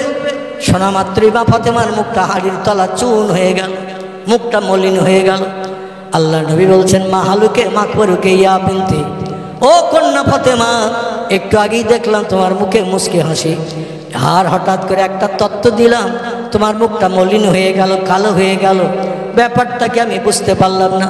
ফতেমা বলে আব্বা, কোনো মেয়ে সুনাম করলে মেয়েরা খুশি হয়, শুনে সন্তুষ্ট হয়, কিন্তু তার কাছে অন্য কোনো মেয়ের সুনাম করলে, তার স্বীকৃতি করলে মেয়েদের মুখ এমনি এমনি কালো হয়ে যায়। অপরের শুভ সংবাদ, শুভ খোঁজখবরি মেয়েরা পছন্দ করে না। তার কারণ হলো মেয়েরা বেকা হাড়ের তৈরি। কি হাড়ের? আপনাদের ভবানীপুরে মেয়েরা সব সোজা হাড়ের, কিন্তু হ্যাঁ এরাও বেকা। আপনি একটা সিদ্ধান্ত নেবেন, ওরা দেখবেন সিদ্ধান্ত আলাদা নেবে। আপনি একটা প্রস্তাব দেবেন, ওরা কিন্তু আপনার প্রস্তাব গ্রহণ করবে না, আলাদা প্রস্তাব দেবে। কারণ ওদের বানানো হয়েছে বেকা হাড় দিয়ে, এই জন্য ওদের চিন্তা ভাবনা সিদ্ধান্ত সবসময় বেকা বেকা। এই জন্য সংসারে স্বামী স্ত্রীতে অশান্তি হয়, মতদ্বন্দ্ব হয়, ঝগড়াঝাটি হয়, মারামারি হয়। হয় না? হয় না? ভবানীপুরে মারামারি হয় না? এখানে হয়। সব জায়গায় শিয়াল ডেকেছে, শিয়াল ডাকার কোনো জায়গায় বাদ নাই। আমার ভাইরা, এখন মেয়েরা হয়েছে গার্জেন, বাড়ির মালিক, আর পুরুষেরা হয়েছে চাকর। ঠিক না ভুল? আল্লাহ নবী বলছেন ওয়াতার রাজুল ইমরাতান ও ওয়াতার রাজুল ইমরাতাহু, যে সমস্ত পুরুষেরা মেয়েদের বশ্যতা স্বীকার করবে এরা হলো জাহান্নামী। জোরে বলুন একটু নাউজুবিল্লাহ। আর রিজালু কাওয়ামুনা আলান নিসা, ও দুনিয়ার পুরুষেরা, আমি আল্লাহ কোরআনে তোমাদের ইজ্জত বাঁচানোর জন্য তথ্য কোট করে দিলাম। পুরুষেরা হবে হাকিম, আর মেয়েরা হবে হাকিমের আড়দাল, চাকর। মেয়েরা হবে স্বামীদের চাকর, আর পুরুষেরা হবে হাকিম। হাকিম যেটা বলবে চাকর সেটা শুনবে, চাকর যেটা বলবে হাকিম যদি সেটা শোনে, তাহলে আমার জাহান্নাম তাদের জন্য হালাল হয়ে যাবে। জোরে বলুন একটু নাউজুবিল্লাহ। নবী ডেকে বলছেন ফাতেমা, মুখ কেন কালো হলো? বলে আগে সম্মান পেলাম যথেষ্ট, একটা তত্ত্ব দিলাম, আমার সম্মান ধুলায় মিশে গেছে। ও আব্বা, আমি পর্দা পুশিদার ভিতরে থাকি, আমার চেহারা কোনো পরপুরুষকে দেখাই না। আল্লাহ কোরআনে হিজাব ফরজ করে দিয়েছেন, মেয়েদের জন্য মাথার তালু থেকে নিয়ে পায়ের তালু পর্যন্ত আল্লাহ ঢেকে রাখার জন্য পর্দা ফরজ করে দিয়েছেন। বেটাদের ছেলেদেরও পর্দা ফরজ আছে। বেটা ছেলেদের পর্দা হলো নাভির উপর থেকে নিয়ে হাঁটুর নিচে পর্যন্ত, এটা সব সময় ঢেকে রাখতে হবে। এটা হলো ছেলেদের পর্দা। আর মেয়েদের পর্দা হলো মাথার তালু থেকে নিয়ে পায়ের গোড়ালি পর্যন্ত, গোড়ালির নিচ পর্যন্ত। এই দেহের অঙ্গ প্রত্যঙ্গ যদি কোনো পুরুষ মানুষ, অবৈধ পুরুষ স্বামী ছাড়া, নিজের বাপ ছাড়া, নিজের ছেলে ছাড়া যদি অবৈধ কোনো পুরুষ দেখে, ওই জায়গাগুলো জাহান্নামের আগুন সাবান দিয়ে ধুইয়ে ধুইয়ে ময়লা পরিষ্কার করা হবে। জোরে বলুন একটু নাউজুবিল্লাহ। আল্লাহ নবীকে ফাতেমা ডেকে বলছেন আব্বা, পর্দা পুশিদায় থাকি, জীবনে চেহারা কাউরে দেখাই না। কারণ আল্লাহর নবী হাদিস শরীফে জানিয়েছেন, মেয়েরা 4টি আমল যদি পাকাপাকি করে এদের জন্য জান্নাতের যে কোনো দরজা খোলা। জোরে বলুন একটু সুবহানাল্লাহ, নারায়ে তাকবীর। কটা আমল? মেয়েরা আমল যদি করে 4টা, আর আল্লাহ কোরআনে সূরা বাকারায় বলেন পুরুষের আমল করতে হবে 3টা। মনে আছে তো আমার ভাইরা? শিখ সম্রাট তরু সিং এর কথা বলছিলাম, সেটাও মনে আছে তো? আছে তো নাকি? আছে, একটু স্মরণে রাখবেন। আল্লাহ নবী পুরুষের আমলের কথা 3টা বললেন, আমি 2টির কথা আপনাদের কাছে বলেছি। না কটা বলেছি? 2টি। একটা আল্লাহকে না দেখে বিশ্বাস করা, 2 নম্বর পরকাল আছে, লম্বা জিন্দেগি, জান্নাত জাহান্নাম, জান্নাত সুখের জায়গা, জাহান্নাম আযাবের জায়গা, দুঃখের জায়গা, শাস্তির জায়গা। এটা আমরা দেখি না, না দেখে বিশ্বাস করতে হবে। তাহলে আর বাকি আছে কটা? আমার ভাই ঘুমিয়ে পড়েছে। আমি বললাম পুরুষের জন্য আমল তিনটি, তিনটির ভিতরে বললাম দুটি, তাহলে আর কটা বাকি? একটা। আমার ভাই বলছে দুটো।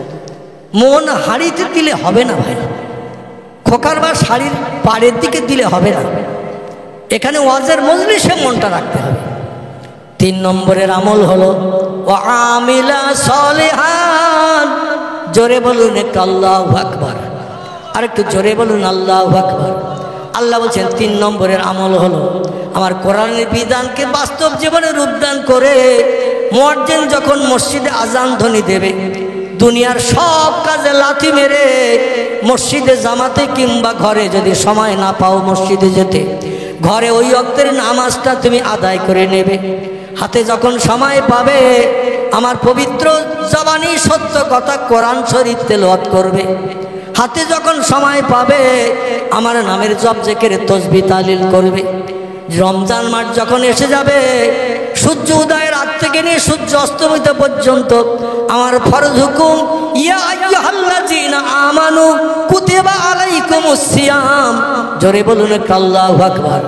তোমাদের জন্য 12 মাসের ভিতরে রমজানের একটা মাস আমি রোজা ফরজ করে দিলাম।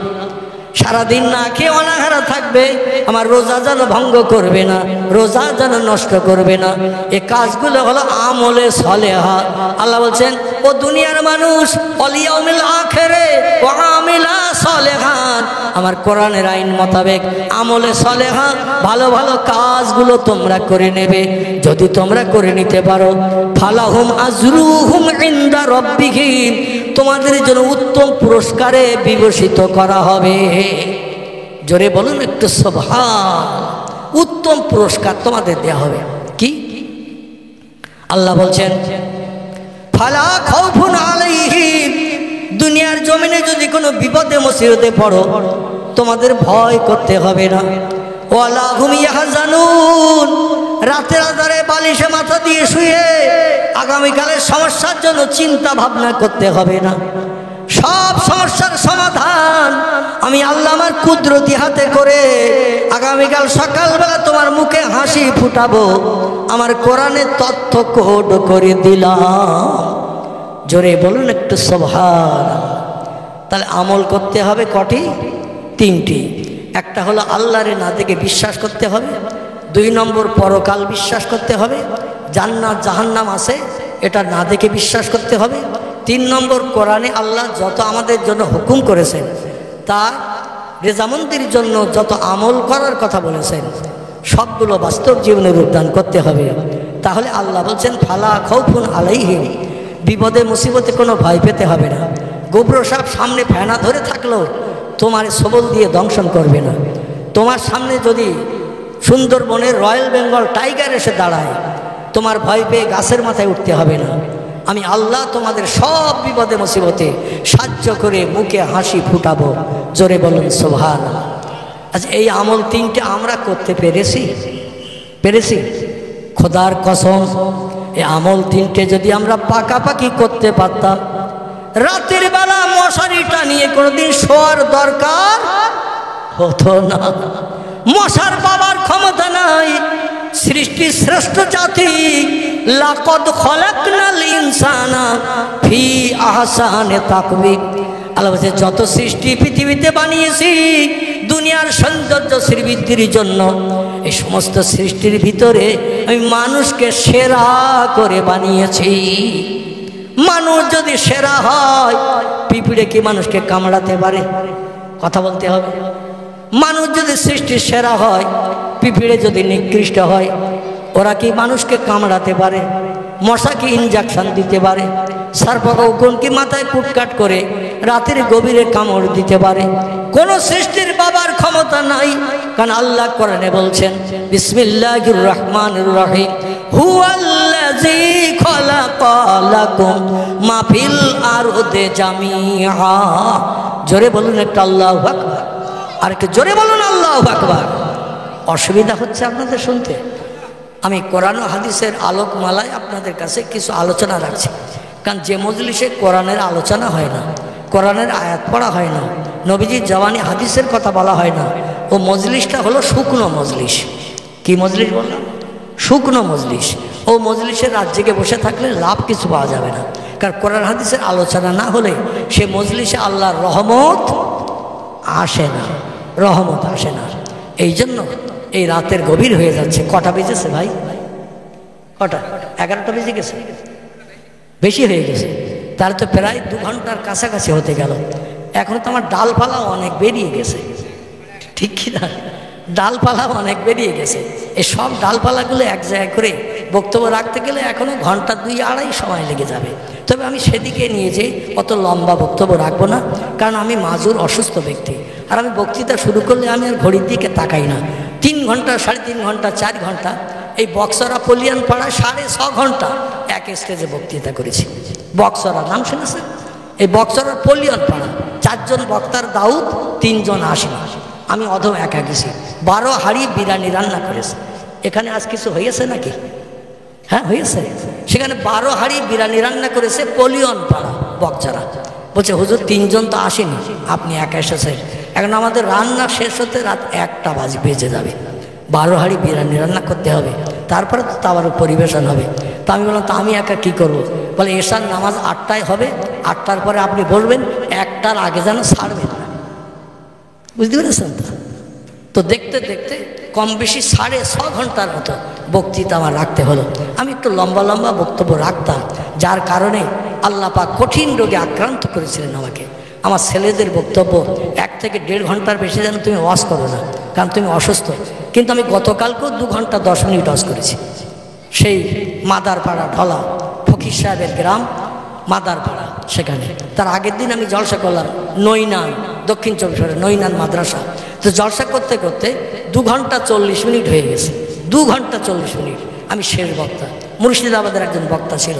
তো যাই হোক, শেষ বক্তা হিসেবে রাত 1টায় তুলেছে আমারে। 3:30 পর্যন্ত জলসা করেছি। হুজুর আরও 8 ঘন্টা বলেন।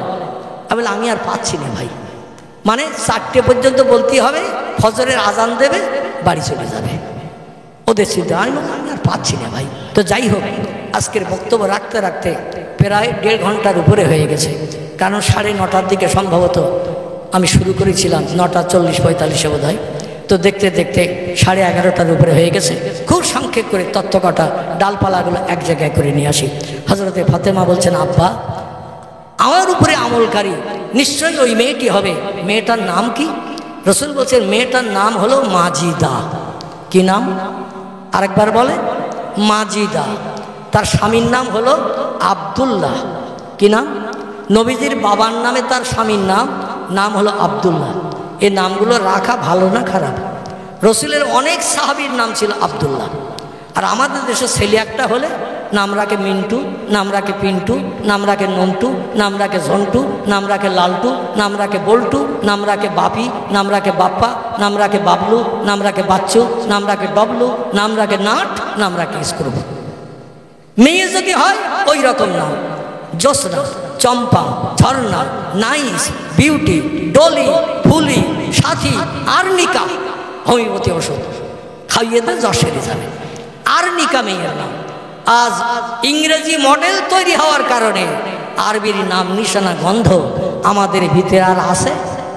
আর সব মডার্ন নাম। নাইস মানে অপরূপা সুন্দরী, চেহারাটা কয়লার মতো কালো, চোখ একটা কানা, হাত একটা নুলো, পা একটা খোড়া। মেয়ের নাম রেখেছে নাইস। যে নাইস নামের বাংলা মানে কি তাও জানার দরকার নেই। ও সলিমুদ্দিন চাচার মেয়ের নাম নাইস, ওরও মেয়ের নাম রেখেছে নাইস। মেয়ের নাম রেখেছে বিউটি। কি নাম? বিউটি ইংরেজি নাম, সুন্দরী। কিন্তু তার 2টো চোখ অন্ধ। কটা? 2টো চোখ অন্ধ, 2টো পা নুলো, জবান বোবা, নাম রেখেছে বিউটি। জোরে বলুন একটু নাউজুবিল্লাহ। ভবানীপুরে অবশ্য নাম নেই, আছে নাকি? নেই। আল্লাহ নবী বলছেন, ও মা ফাতেমা মেয়েটির নাম হলো মাজিদা, তার স্বামীর নাম হলো আব্দুল্লাহ। এ ছেলেটা জঙ্গলে কাঠ কাটে, বোঝা করে নিয়ে মদিনার বাজারে আসে। মদিনার বাজারে শুকনো কাঠগুলো কেটে এনে বিক্রি করে। কাঠ বেচা পয়সা আল্লাহ যা দেন দৈনন্দিন, ওই কাঠ বেচা পয়সা দিয়ে নিয়ে জব কিনে নিয়ে, গম কিনে নিয়ে, সংসারের প্রয়োজনীয় তেল নুন ঝাল পেঁয়াজ কিনে নিয়ে বাড়ি এসে বিবির হাতে তুলে দেয়। তার বিবি রান্না বান্না করে স্বামীকে সেবা যত্ন করে খাওয়ায় এবং সংসারের কাজকর্মগুলো করার পরে যতটা সময় পায় আল্লাহ ইবাদত বন্দেগীতে বেশি বেশি আত্মনিয়োগ হয়ে যায়। তার ইবাদত বন্দেগী আল্লাহ এত পছন্দ করেছে, সংসার যাপনের পর ও ফাতেমা, আল্লাহ তোমাকে জান্নাতের দরজার বাইরে রেখে ওই মেয়েটাকে দিয়ে প্রথম জান্নাত আল্লাহ উদ্বোধন করে দেবে। হযরত ফাতেমার চোখ দিয়ে টপ টপ করে পানি পড়া শুরু হয়ে গেছে। মান সম্মান ইজ্জত তো আর থাকলো না, জান্নাতের সামগ্রী সাইয়্যিদাতুন নিসা হয়েও তো লাভ হলো না। আমারে বাইরে রেখে মদিনার প্রত্যন্ত এলাকার পাহাড়ি এলাকার মেয়ে জান্নাতে প্রথম ঢুকে যাবে। ফাতেমা কান্না শুরু করেছে। নবী বলছেন, ফাতেমা কাঁদছো কেন তুমি মা? ফাতেমা বলে, আব্বা এমন কি ইবাদত করেছে আমার থেকে বেশি, যদি একটাবার মেয়েটার চেহারা দেখতে পেতাম, সবাইকে বাইরে রেখে প্রথম জান্নাতে ঢুকে জান্নাত উদ্বোধন করবে। দুনিয়ায় তার চেহারাটা একটু দেখে নিতে পারলে হাসরের মাঠে আমার চিনতে সুবিধা হবে। এই জন্য আমি কাঁদছি। ওই মেয়েটারে এই বাস্তব দুনিয়ায় বেঁচে থাকা অবস্থায় একটাবার কি দেখার সুযোগ হবে? আল্লাহ নবী বলেন, না ইয়া বিনতি, ও কন্যা ফাতেমা, আমলকারী নারীরে দেখতে চাইলে আমি নবী তোমারে দেখার পারমিশন দিয়ে দিচ্ছি। কারণ ভালো আদর্শ ভালো চরিত্র দেখলে মানুষের মতো চরিত্র আদর্শ তৈরি করার সুযোগ পায়, সুবিধা পায়, ঠিক না বল? সুযোগ পায়। এই জন্য তুমি যেতে পারো এই মদিনার প্রত্যন্ত এলাকা দিয়ে ওই পাহাড়ি এলাকায় যাবে মা। আর এই পাহাড়ের পাদদেশে পাথরের উপরে পাথর সাজিয়ে প্রাচীর দিয়ে ঘেরা, প্রাচীর একটা দরজা আছে, ওই দরজাটা লাগিয়ে রেখে মেয়েটা সংসারের কাজকর্ম বাড়ির সদর উঠানের ভিতরে করে। তুমি একবার দেখা করে এসো, তার কাজকর্মের আমলটা দেখে এসো, কি আমলের কারণে আল্লাহর জান্নাতে প্রথম যাওয়ার অধিকার অর্জন করেছে। হযরতে ফাতেমা ডেকে বলেন, আব্বা আগামীকাল সকালবেলা স্বামীর সেবা যত্ন করে খাইয়ে কাজে পাঠিয়ে দেব। হযরতে আলী দিন মজুরি করতেন দৈনন্দিন, আবার 5 ওয়াক্ত নামাজ পড়তেন, সময় পেলে কোরআন তেলাওয়াত করতেন, পয়গম্বরের মজলিসে বসে বসে হাদিস শরীফ শুনতেন, সে মতো আমল করে চরিত্র গঠন করতেন। এই জন্য দুনিয়ায় বেঁচে থাকতে হযরতে আলী জান্নাতের সার্টিফিকেট পেয়েছেন। সেই আলীর বিবি ফাতেমা বলছেন স্বামীকে সকালবেলা নাস্তা পানি খাইয়ে দিয়ে, আমার 2 ছেলে এদেরও আমি কিছু নাস্তা পানি করিয়ে দিয়ে, সকালের প্রাতরাশ করিয়ে দিয়ে আমি আমার বাবা আপনার কাছে আমার 2 ছেলেরে পাঠিয়ে দিয়ে, স্বামী তো চলে যাবে কাজে, হাতে সময় পাবো, ওই প্রত্যন্ত এলাকার মেয়েটার সঙ্গে আমি একটু দেখা সাক্ষাৎ করে তার আমলের কাজগুলো দেখে আসবো।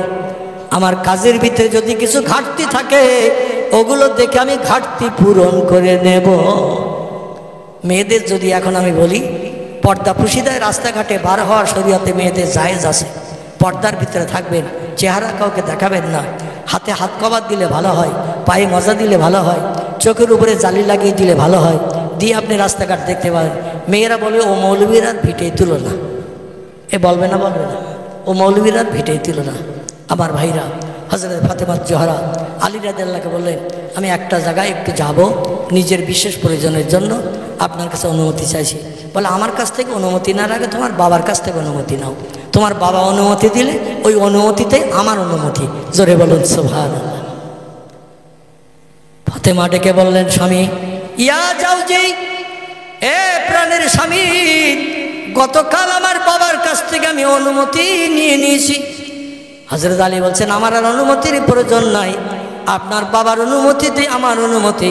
আমি তো কাজে যাব ইহুদিদের ঘরে, খেজুর পাড়া কাজ করব, কুয়ার থেকে বালতি দড়ি ফেলে দিয়ে পানি উঠাবো, মশক ভরে ভরে মালিকের বাড়ি ইহুদির বাড়ির বড় বড় মেটেগুলো ডোলগুলো ভর্তি করব, বাড়ি ফিরবো সেই জোহরের নামাজের আগ মুহূর্তে মসজিদে নববীতে বা জামাত জোহরের নামাজ পড়ব।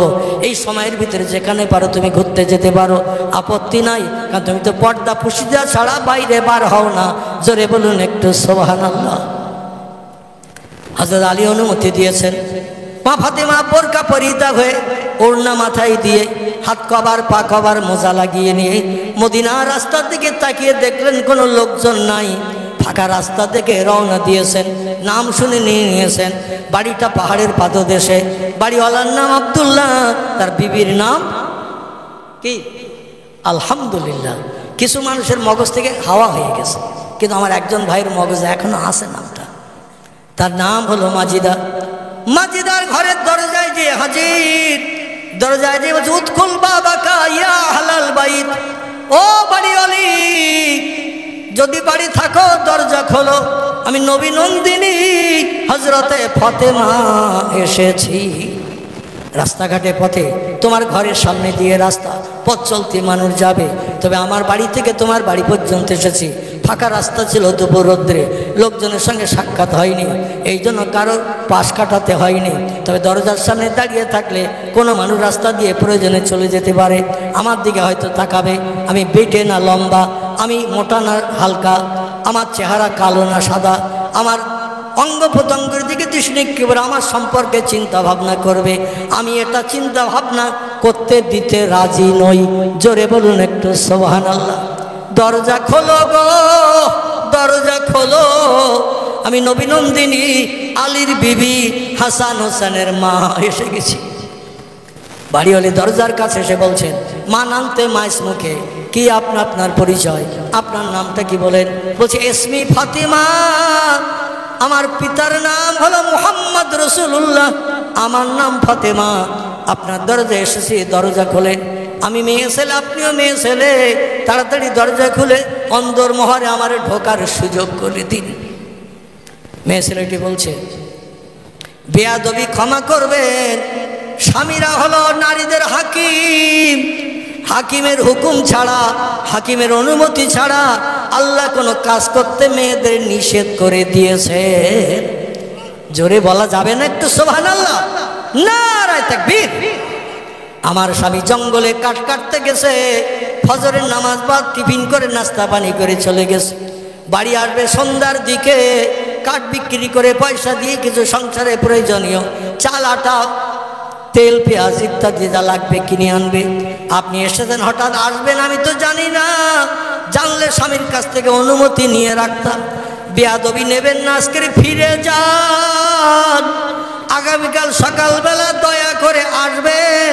আমার এই কথাটা বলা উচিত হচ্ছে না, কারণ জান্নাতের সর্দারিনী নারী আপনি, আপনার অনুমতি ছাড়া কোনো মেয়ে জান্নাতে যেতে পারবে না। আর সেই মেয়েটাকে আমি আগামীকাল আজ ফিরিয়ে দিয়ে আসতে বলবো, আমি বড় লজ্জা পাচ্ছি, কিন্তু আমার হাকিম হলো আমার স্বামী। আর রিজালু কাওয়ামুনা আলান নিসা, নারীদের হাকিম করে স্বামীদের বানানো হয়েছে। এই জন্য স্বামী বাড়ি আসলে সেবা যত্ন করে, তজ খাতির করে, উদারের ক্ষুধা নিবৃত্তি করিয়ে রাতের বেলা যখন বিছানা সজ্জায় শয়ন করবে, মন মস্তিষ্কটা ভালো থাকবে, তখনই আমার স্বামীর কাছ থেকে আগামীকালের অনুমতি আমি নিয়ে নেব। জোরে বলুন সুবহানাল্লাহ। আর আমাদের মেয়েরা মাঠের থেকে রোদিয়ে পুড়িয়ে জল করে, জাল টেনে মাছ ধরে বাড়ি এসেছে, স্বামীর একটু পানি খাওয়ার সুযোগ দেখবে, তোমার মা এই করিয়েছে, তোমার বাপ ওই করিয়েছে, তোমার বাপের আর মারে নিয়ে থাকো, আমি আর থাকবো না। এখানকার মেয়েরা অবশ্য বলে না, বলে? আমার তো মনে হচ্ছে বলে না। মানে স্বামীর মন মস্তিষ্কটা একটু যাচাই করার সুযোগ পেল, মনটা নরম হোক, তারপরে তোর গরম কথা বল, ও একটু থাতানি দেবে, তোরে বুঝবে।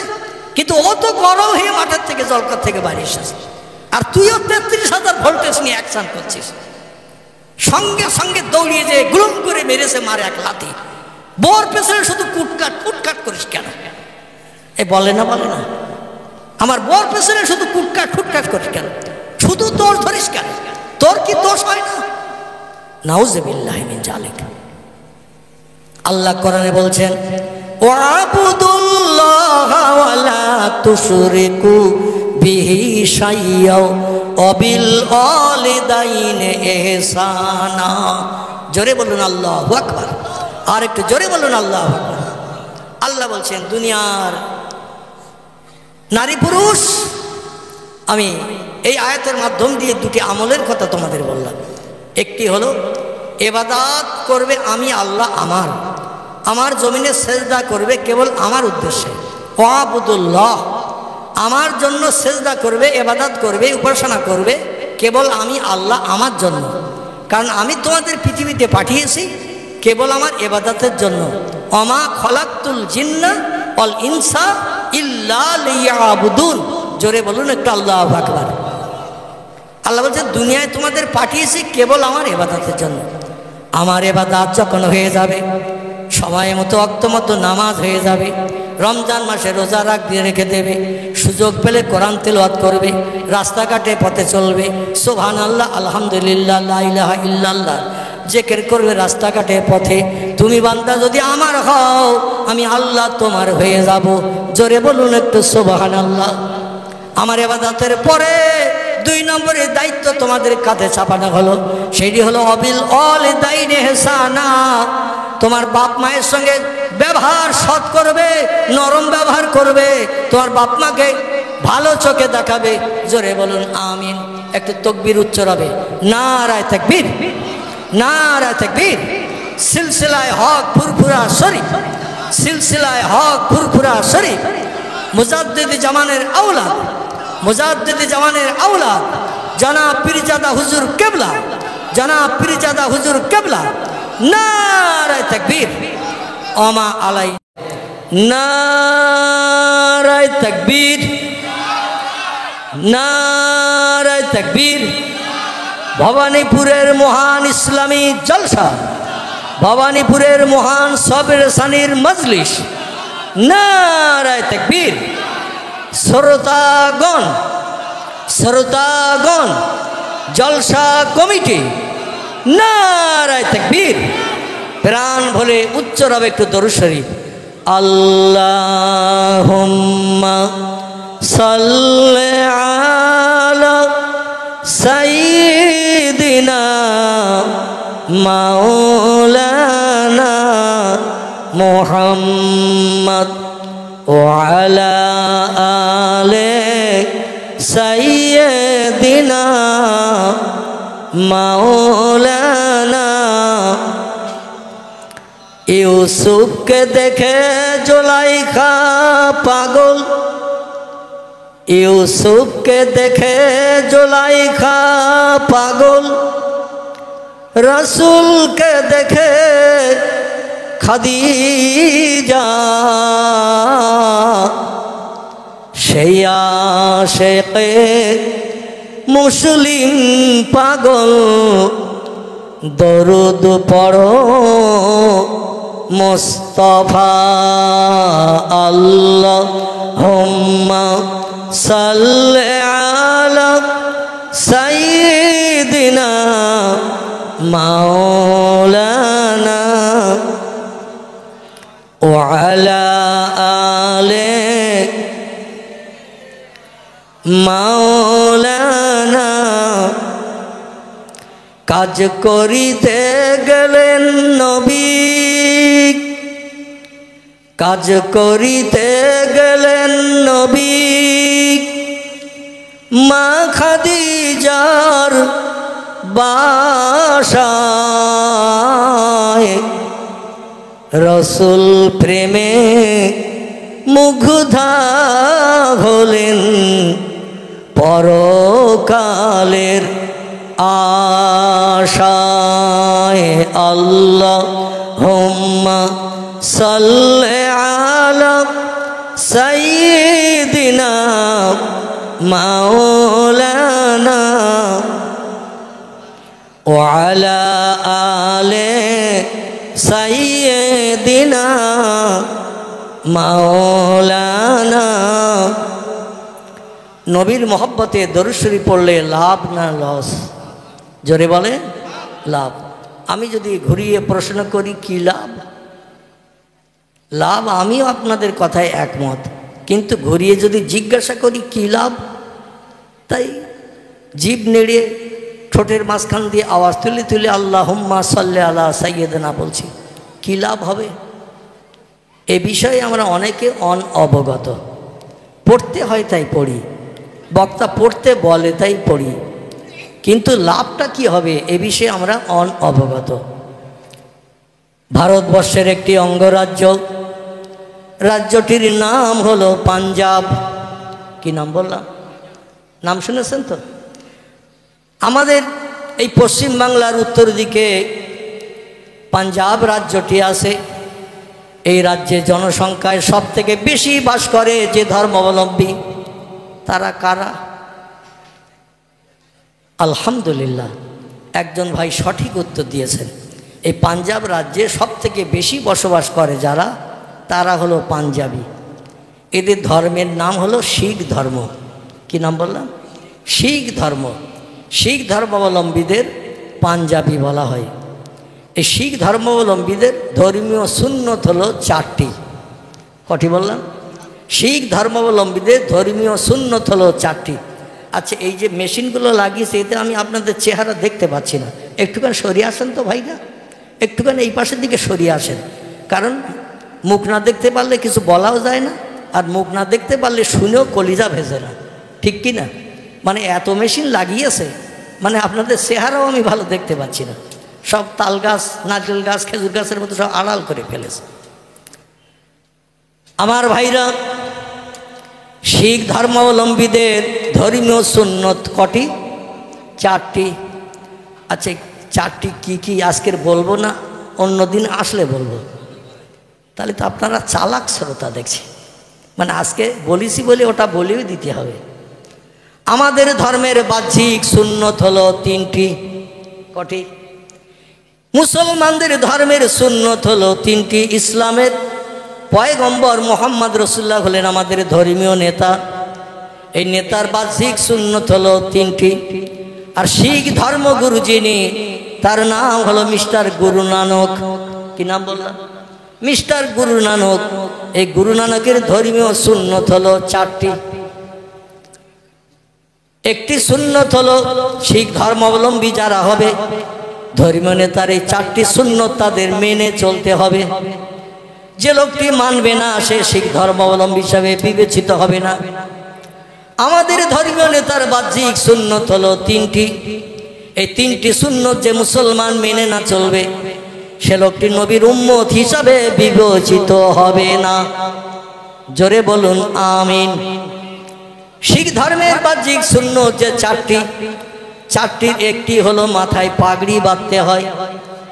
ভারতের যত অঙ্গরাজ্য আছে, আর এই পাঞ্জাবি রাজ্যে অঙ্গে রাজ্যেই থাক না কেন, পশ্চিমবাংলায় থাক, বিহারে থাক, উড়িষ্যায় থাক, কর্ণাটকে থাক, দিল্লি থাক, বোম্বাইতে থাক, রাজস্থানে থাক, সুরাটে থাক, মিরাটে থাক, গুজরাটে থাক, মহারাষ্ট্রে থাক, যেখানে অন্ধ্রপ্রদেশে থাক, যেখানেই শিখেরা থাকে ওদের ধর্মীয় সুন্নত 4টি মেনে চলে। জোরে বলুন আমিন। কথাটা সত্য বললাম না মিথ্যা বললাম? আমাদের এই পশ্চিমবাংলায় যত শিখ ধর্মাবলম্বী বসবাস করে এরা একটা কাজ খুব পছন্দ করে চলে, পছন্দ করে। সেই কাজটা হলো গাড়ির ড্রাইভিং করা। কি করা? গাড়ি চালানোর কাজটা শিখেরা পছন্দ করে বেশি। খালাসিগিরি করা, ড্রাইভিং করা পছন্দ করে। যেখানে ওরা বাস করুক দেখবেন ওদের মাথায় আছে ধর্মগুরু গুরু নানকের সুন্নত। এই সুন্নতটির নাম হলো মাথায় পাগড়ি বাঁধা। আছে না নাই? যেখানেই থাক না কেন ভারতের যে কোনো অঙ্গরাজ্যে ওরা মাথায় পাগড়ি বেঁধে রাস্তাঘাটে পথে চলে, কোনোদিন মাথার পাগড়ি খোলে না। ওদের 2 নম্বরে সুন্নত হলো মাথার চুলের ভিতরে সব চুলগুলো কেটে সেটে ছোট করে একটা বেনি বিবনি লম্বা করে রাখে।